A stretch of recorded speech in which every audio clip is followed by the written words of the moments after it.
Ready? Bryan Hoch, welcome to the Bookshelf Conversation.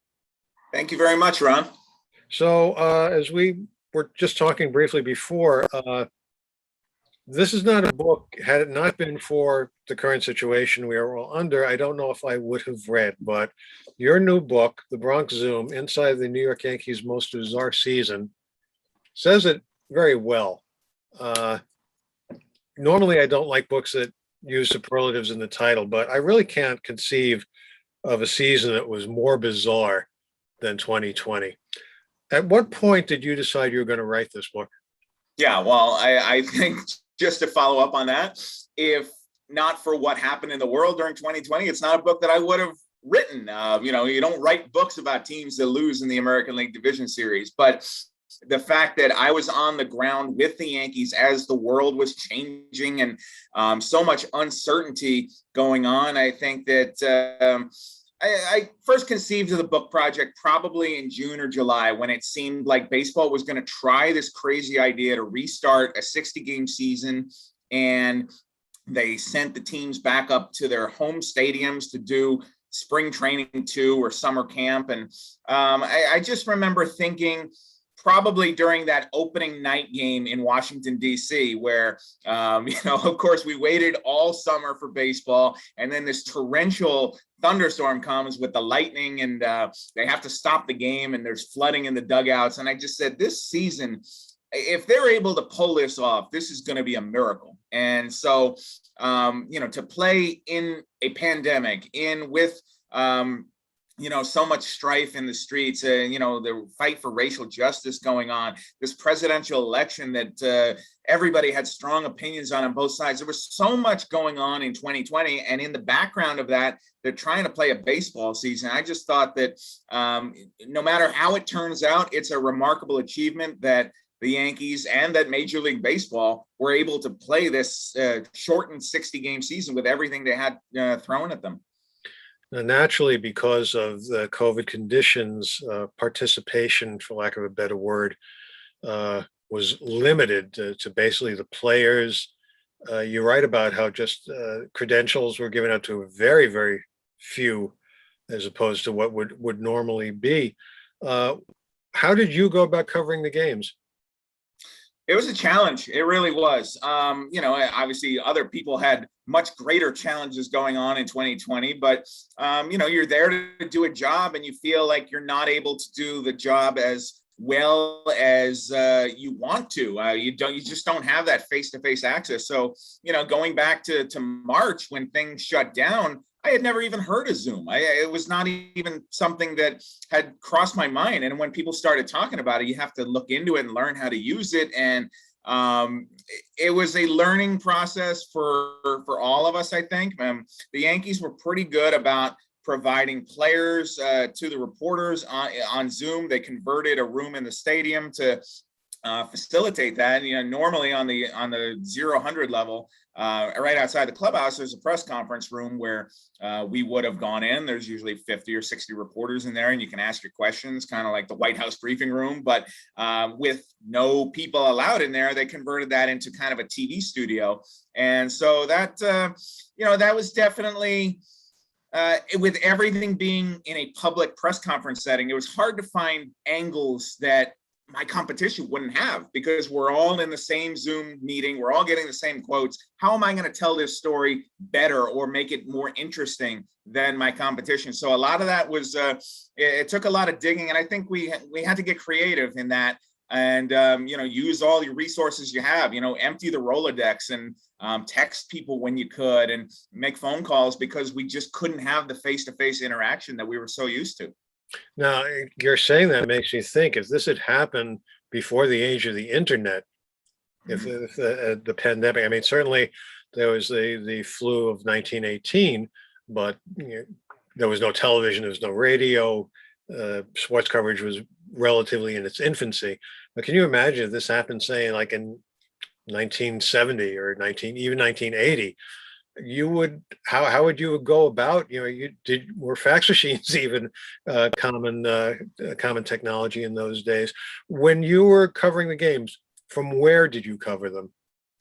The Major League Baseball allowed 35 media members to cover each home game. There was a hard cap on that. And I was fortunate to be one of the people who was credentialed at Yankee Stadium. I made a small amount of road trips to DC, as I mentioned there, but we would be in the normal press box area where nothing was normal. I had my seat. My seat was the same as it usually is, but everything around it had changed. You walk into the ballpark and everything is covered in dust, and the concession stands are closed, and the gift shop is empty, and you walk in and it looked post-apocalyptic in there. And then you make the turn and you see the lights are on and 7 o'clock and the Yankees are in their pinstripes and they're going to play a game, and you look around and just say, who are they playing this game for? Is it for me?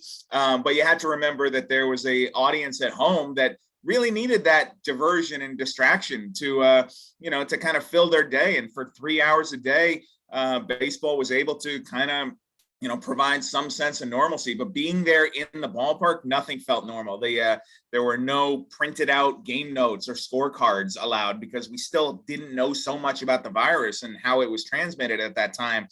There was no food service. They just put out rows of Poland Spring water and just said that's it, bring your own food. And so it was a very, very eerie place to be every day to watch the games. And even just driving into the city, I mean, the streets were filled with garbage and not being cleaned, and there was always parking on the streets, I could say that.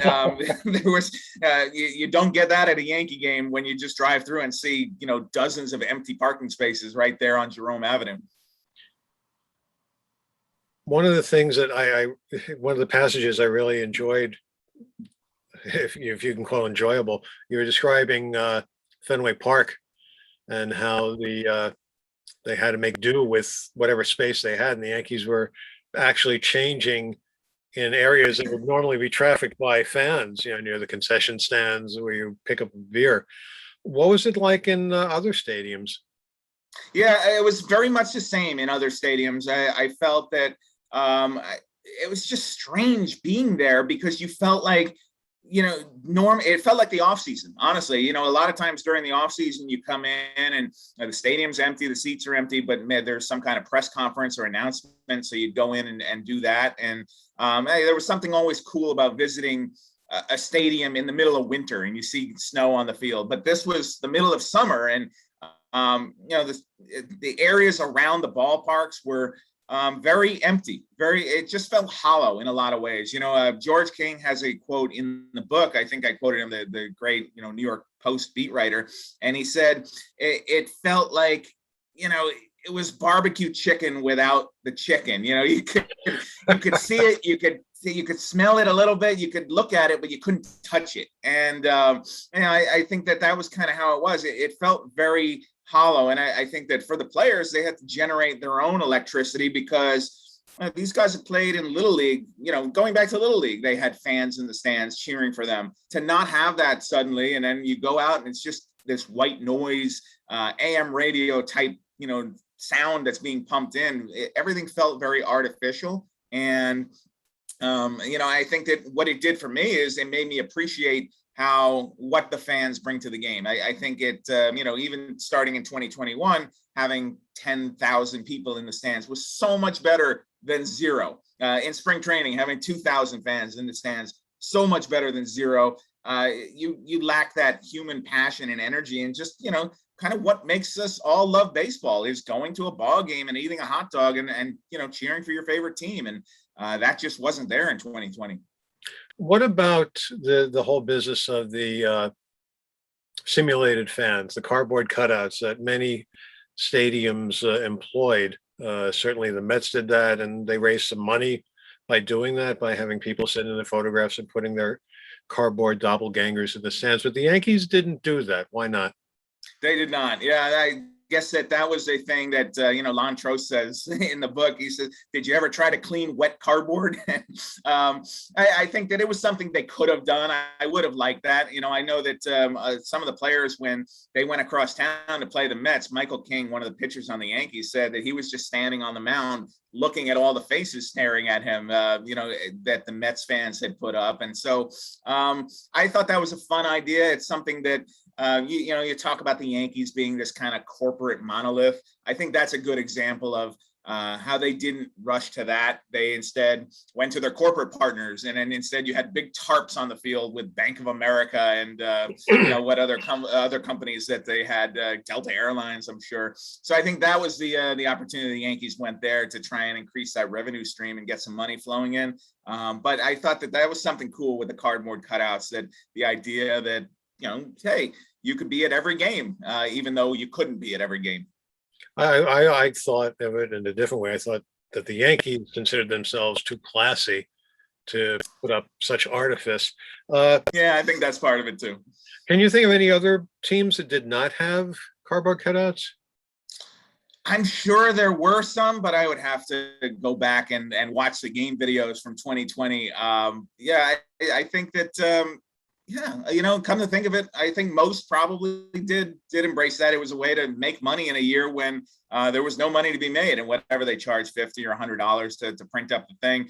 I think that, so many teams lost so much money. I mean, that's not uncommon in the world. I mean, every business in the world lost money in 2020. I think maybe with the exception of Amazon. I certainly did my part in helping Amazon last year. And so I think that teams were just trying to figure out a way to survive. And because nobody knew what the finish line was there was no guarantee that you were going to have fans back in the stands in 2021.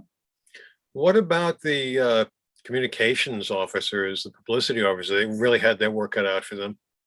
They really did. And I think that, I want to give credit, especially to the Yankees PR department, because I feel like they did the best they could in an impossible situation in terms of this was something nobody could have seen coming. But the Yankees, I think that there is so much media interest in everything they do. And, go back to spring training when everything shut down, and they told us, and baseball told us, it's going to be at least 2 weeks. And you figured at that point, okay, fine, fine. We'll have opening day April 15. But then that became 2 weeks and 4 weeks and 8 weeks. And it was just, what are you going to write about? What is there to cover in a baseball team when they're not playing baseball games? And so they were good about providing at first, Aaron Boone with Brian Cashman, the pitching coaches, Matt Blake, some of the other coaches would come on conference calls before we got the hang of Zoom. And then once summer camp started back up at Yankee Stadium, you pretty much had a smorgasbord of 5 or 6 or 7 players or coaches who would come in and out of the Zoom room and do their 5 or 10 minutes there. And a lot of times there was just, there was so much content that it was almost like, oh, they're bringing somebody else in now. I've already got my story for the day, but we were in no position to be choosy about what we got, because I couldn't walk into that clubhouse. I couldn't go to Aaron Judge's locker and say, hey, Aaron, you got about 3 minutes so we can do one-on-one and talk about it. You kind of had to wait for them to bring it to you. And I thought the Yankees did a really good job with that. And they've continued that into 2021, because we're still on Zoom right now.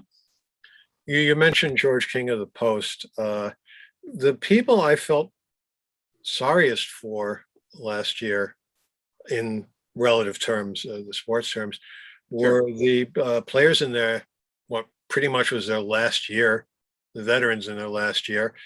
King was in his last year. He retired after that. And this is the way they had to go out, as well as the rookies trying to make the team, because there was basically no minor league baseball at all. Correct. I have to admit that the catcher for the Yankees, Eric Kratz. I had never heard of him before, and I looked him up, as I will often do when I come across names from other teams that I'm not familiar with, and was surprised to see how long he had been in the majors and what a late start he got. He was a 30-year-old rookie. Excuse me. He played basically a backup role, or a backup role. And he was 40 years old last year. Yeah. But he was like a real blue collar guy. Now, players are people. This was pre-vaccine. There were instances of a couple players, not on the Yankees, breaking ranks and being punished for it. And you really get to see that this is a cross-section of America. people with their political beliefs, their medical beliefs. And even now, and of course, there are all these HIPAA laws, so you don't know who's getting the shot and who's not. But, and these are young men for the most part, 20-year-olds, mid 20s to 30s, who I don't know if they fully appreciated the seriousness of the situation, as most young people do when you see them going to their spring break in Florida, regardless of the warnings, whatnot. I imagine for some members of the press, maybe you, I don't know, there must have been some sort of impatience with some of these attitudes, for lack of a better word.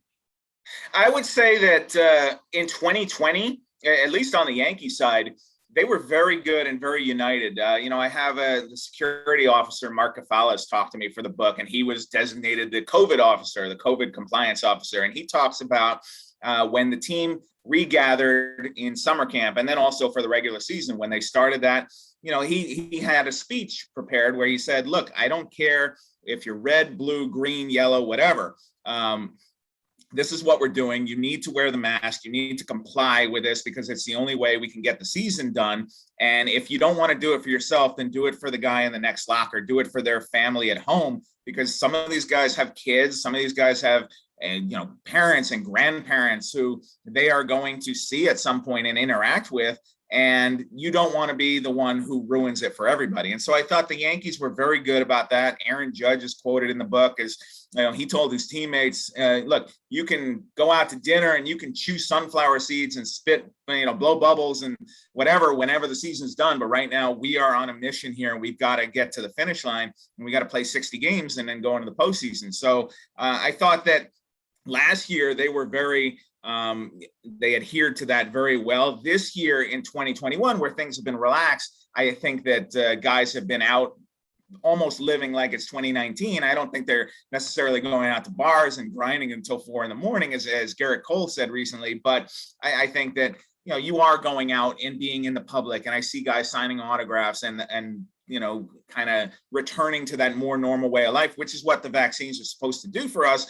But in the Yankees case, you're seeing a lot of breakthrough infections. And I think they probably had more than anybody in professional sports. So it's almost kind of this living experiment in real time that it's, okay, how far out can we venture without paying a penalty for it? And the Yankees in 2021 have certainly had that, where last year they were so good about it. They had a few infections before summer camp, DJ LeMahieu, Aroldis Chapman, Luis Sessa, the pitcher, and they had gotten that during the course of their normal lives. But once the team united in New York, they had nothing the whole rest of the way. Your argument about what Judge said vis-a-vis looking out for your parents, your kids, your grandparents, that's an argument that has been made by politicians, by medical people. Doesn't seem to do as good a job as you would hope. Yeah, unfortunately, I think that's the world we're living in, where, I think that messaging about, hey, do this, I think that last year, certainly in the Northeast, I was in Florida when things shut down, and I saw very quickly how, people had just returned to their normal way of life once things reopened. I think that was different in New York because New York had been so hard hit. And New York really went through hell early in the pandemic, and I guess Florida is going through hell now in the pandemic. So I think that this is just going to kind of ebb and flow. But the messaging there, I think it speaks to human nature.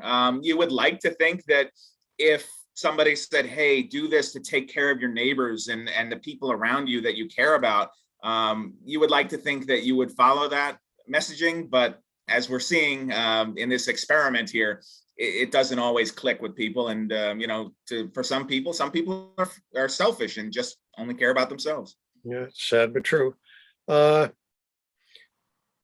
far as this season goes, early on, there were no fans in many stadiums, and then it gradually rose. Must be exciting for everybody to have that energy at the ballpark again. It made such a huge difference to get people back in the ballpark. And as I mentioned before, I felt it during spring training of 2021. I was a little hesitant, to be honest with you. I had kind of gotten used to and comfortable, I guess, with the idea that, okay, if I'm going to go to an empty stadium, there are very few people I'm going to interact with. And this feels relatively safe to me that I can go in there, and we all had 6 feet of space, and I was not going to have a face-to-face conversation with anybody going into the ballpark. And then in spring training, when they slowly, it was 2,000 people were in the park, then it was 4, then it was more.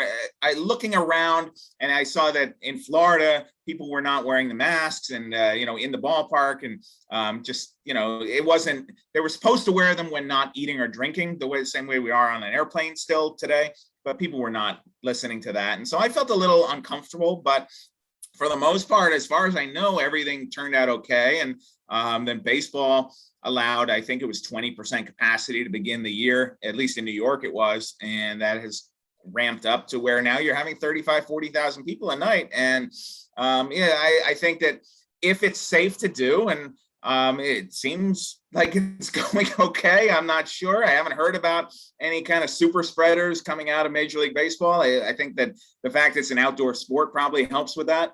But yeah, the cheering and the energy that the fans bring, the electricity, I know that the players have talked about it. I know that I sense it just sitting there watching the game and covering the game. It's a better product when there's fans in the building, and there's just no substitute for that kind of human interaction and energy that fans bring. Now, you mentioned airplanes before. You have to travel now. Yeah. Do you travel with the team, or you travel by yourself? I fly commercially. So, I'm in San Francisco right now. The Yankees are in Oakland for a 4-game series. And so, yeah, United Airlines took me here. What's that like? Comfort level wise? Better than I would have thought, because I feel like there are federal regulations here where you must be wearing a mask in the airport. You must be wearing it at all times on the plane. And, in my very limited experience, I've only taken 3 or 4 flights here. We just restarted full travel after the All-Star break, but there has been 100% compliance. So I have felt very comfortable on the plane. I've read the scientific stuff about how air is filtered through airplanes. I mean, even before the pandemic, an airplane was probably one of the safer places to be because of the air filtration that an airplane has. And now it's hospital grade on there. And so I think you can travel by air very comfortably and with full confidence that you're going to get to the other side healthy. I felt very good about it. I'm in California right now, a state where, I went to Target yesterday just to pick up some stuff, and they're 100% mask. You have to be wearing a mask in any indoor space here in California. And so to this point, I felt very comfortable. I think that when I covered a game at Tropicana Field, for example, in St. Petersburg, Florida, I felt a little less comfortable being in a domed stadium where masks were not required. And so I made sure to limit my interactions there. And it's just been kind of a learning process here. I'm fully vaccinated. My wife is vaccinated, but our children, we have 2 kids, 5 and 3, and they're not. So we're really trying to take every extra precaution to make sure that I don't go to work and bring something back home. Mm-hmm, mm-hmm. All right, switching gears a bit, I like to talk to the authors about the practical side of publishing a book like this. How was it writing a book like this? I mean, you must have had mixed feelings. I mean, on the one hand, you're writing about baseball, but on the other hand, the topic of COVID cannot be a lot of fun to deal with. Yeah, I learned a lot. I really did learn a lot. I spoke to doctors and epidemiologists and tried to really get a better picture of what was going on here with this thing, because you're right, it is out of my comfort zone. There were a lot of things in this book where real life intersected with baseball. I'm a baseball reporter. I write about baseball, but I think that to tell the story of what the Yankees went through in 2020, you can't ignore everything else that was going on in the world. And so this book, I think more than anything I've ever done, overlaps with the news cycle. I mean, we were watching daily updates on the coronavirus. We were watching Anthony Fauci on TV, and in New York, we were watching Andrew Cuomo, and you see how that has flipped here in a year's time. I think that there was so much going on with Black Lives Matter and the fight for social justice in the streets, and the Yankees were one of the teams where Giancarlo Stanton and Aaron Hicks were kneeling for the national anthem. And you had President Trump saying he wanted to come throw out a first pitch at Yankee Stadium before a Yankee Red Sox game. So the real world just kept battering into trying to cover the New York Yankees, and you couldn't get a full picture of what was going on, because I think that more than any other year I've ever covered baseball, the talk in the clubhouse is always, we talk about baseball in here, politics stays out. Politics could not stay out last year. And then you got later into the year, and the presidential debates were going on, and you had Trump and Biden, doing one of their town halls about 4 miles away from where the Yankees were playing in Cleveland. So it just felt like everything kept happening kind of almost close to the Yankee orbit. And so it was just remarkable to kind of delve further into that, because in real time, it was like drinking from a fire hose. You could not keep up. And I think that having an opportunity to go back in and revisit some of those events and what was really going on behind the scenes with the Yankees, I enjoyed that part of it, kind of getting a better picture of how the year progressed rather than just what we saw through a Zoom window. Now, you are a member of the Pandemic Baseball Book Club, which Yes. is one of my all-time favorite organizations. But this book came out this year. Yes. The books that came out last year, in the middle of all this, the authors were, that's why they created this club, because the authors were not able to go on book tours, make appearances, whatnot. I imagine that's eased up a little bit this year. It has. I still haven't done one in-person event for Bronx Zoom. Really? I've done a lot of signings and sent some out in the mail. If somebody brings the book to Yankee Stadium, which has happened a few times, I'll come out and sign it. But we haven't done any formal events. That was one of the things. My previous books, we were able to have launch parties for, and that just in May and June of this year, that still didn't seem like a great idea, I think. So that has been all kind of on the back burner. I'd love to start doing some events with the book, but as of right now, most of my promotion has been through Zooms like this, and just kind of word of mouth. And so I know that people are reading the book. That makes me happy, but I almost feel like the book has only been half released at this point because we haven't gone the extra mile to do all those kind of ceremonial events. Now, I imagine, just like the players get off on having fans in the stands, I know some authors don't like to do these things, but some do like to do these things. And I'm sorry that you can't do it right now. We've been talking with Bryan Hoch, the author of The Bronx Zoom, Inside the New York Yankees' Most Bizarre Season. And not to get you too much competition, but I would kind of like to see a book like this put out by somebody who covers every team. Because I imagine the situation, this is New York. New York is the Big Apple. It's the capital of the world. I would imagine, I would love to see a book like this come from a Toronto writer, because of what they had to go through. In fact, earlier this year, when they finally returned to Toronto, there's a great picture of pretty much everybody in the stands wearing a mask. Mm-hmm. And then you go to picture the St. Louis Cardinals, where no one was wearing a mask. So right. I would kind of like to see the experiences from some of those places, like not New York, not Los Angeles, because I think there's a book either out or coming out about Los Angeles and COVID. Certainly after the Dodgers won the World Series, the newspapers, as they will do, puts together their archives to come up with a book. And you can't write about 2020 without mentioning COVID. Well, Bryan, thank you very much for talking with us today. Really appreciate it. Best of luck to you in future games, and stay safe. Thank you very much, Ron.